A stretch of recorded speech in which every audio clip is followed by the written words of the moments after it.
মাত্র কয়েকদিনের টানা বৃষ্টি, আর তাতেই মৃত্যু, ধ্বংস আর আতঙ্কে কাঁপছে পুরো শ্রীলঙ্কা। বন্ধ করে দেওয়া হয়েছে সব শিক্ষা প্রতিষ্ঠান, চলছে উদ্ধার অভিযান।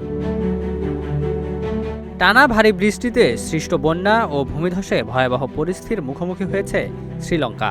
দেশটির মধ্যাঞ্চলের পাহাড়ি এলাকায় এখন পর্যন্ত অন্তত 7 জনের মৃত্যুর খবর পাওয়া গেছে।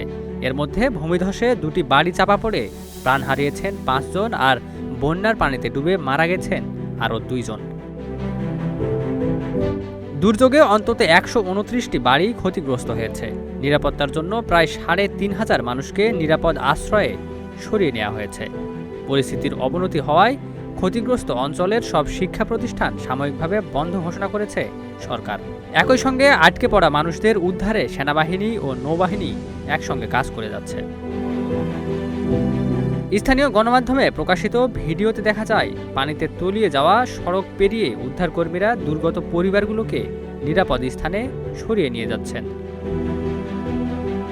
উল্লেখ্য, শ্রীলঙ্কার নুয়ারা এলিয়া ও বাদুল্লা সহ মধ্যাঞ্চলের পাহাড়ি এলাকাগুলো বর্ষা মৌসুমে ভূমিধসের উচ্চ ঝুঁকিতে থাকে।